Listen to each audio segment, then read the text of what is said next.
is. That's its main source of energy. Detached sex.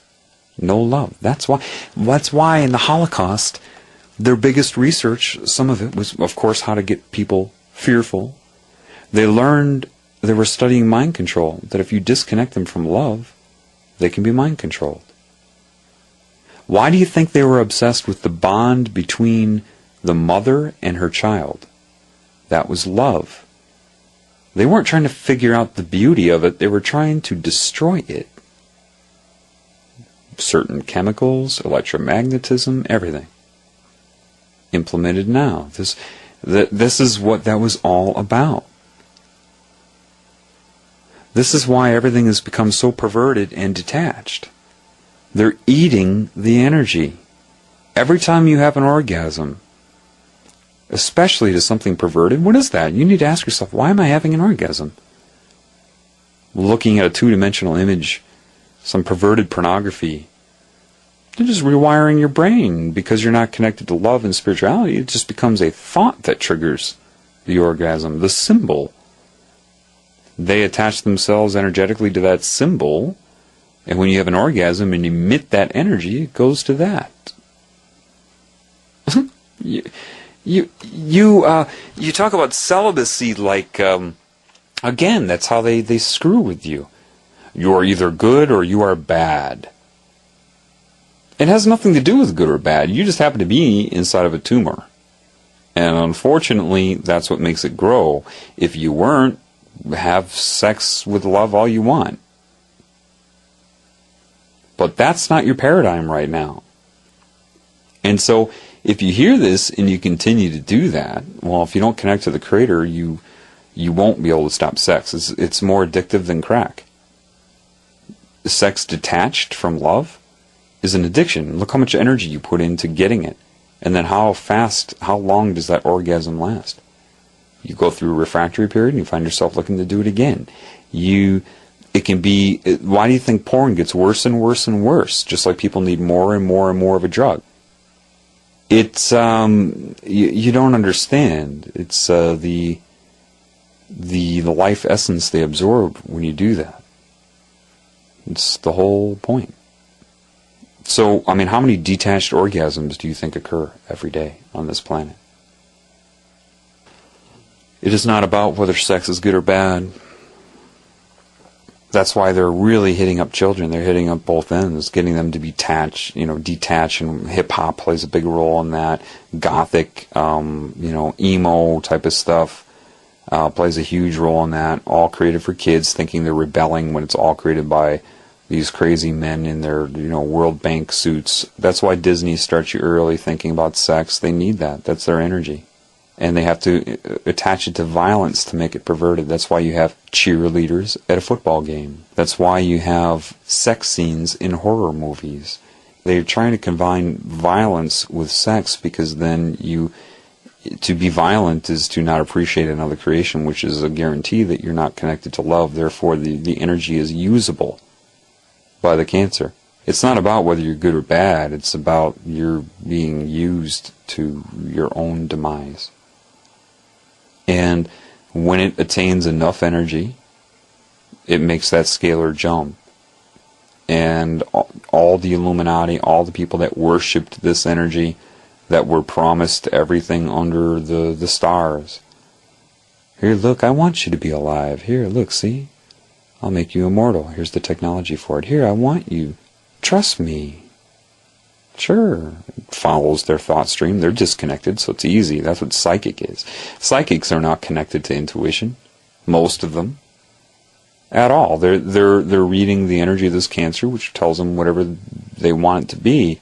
An alien, what are these alien beings? They're just other beings like you that were already taken over by it. That's all. If you're disconnected from love, that's why the psychic, can beat you. Just watches your thoughts form as they occur. And counters them. Whatever doubt you have about it, it counters it. If you're intuitive, it can't. It can't see it emerge. That's how I saw the entity possessing my ex-girlfriend for the first time.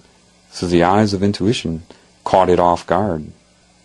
It was resisting me seeing it. Didn't know. Couldn't read it in my mind.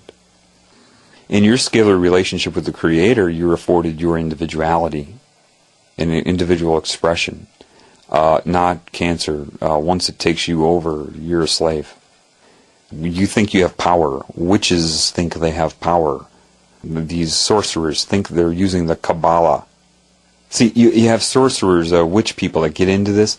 They'll use different energy techniques. So I'm going to use the claw. The claw is where I send this imaginary claw out and put it around somebody's heart and mind and send my intent and control them with it. And then all that is a consciousness connected to you and to them. And if they have low enough self-esteem, they can be controlled, and it does it for you and tells your mind that you're actually using some sort of power. It wants you to believe that. It's doing it for you. I mean, you really have to think about it. It should be obvious, but it's not. See, you have people that are worshiping this energy, and they feel they are given powers without realizing the most very basic thing. What are those powers given to you for? Control over what? What are those powers given to you for? If there are Satanists, people into witchcraft, Illuminati members, listening to this, what are your powers given to you for? What are they given to you for? To control what? Other people. I'm sorry, let's back up here for a second. This energy has come to hijack the entire human race. Why would it not give you power over other people to manipulate them? That's the whole point. See, people think they're getting powers. Powers to do what? To destroy your own kind. I don't know if there is a clearer, more precise definition of insanity than that. I mean, if you knew what was going on, adult men raping children hard, sorcerers using witchcraft over people and voodoo, where are all these energies being directed? At other people. Am I right or am I wrong? If you're a sorcerer, where's this confidence you have coming from? What are you confident in? Your ability to do what and to who? To control and hurt your own kind. And if you haven't figured that out yet, that means you're a Wiccan. Which means they have you calling it a craft. You don't know entities are doing it for you. And so they want you to be sympathetic towards it. So, I don't know, this isn't in numbers, it's words, but if I used the word equation or math, this would be what, first, second grade math?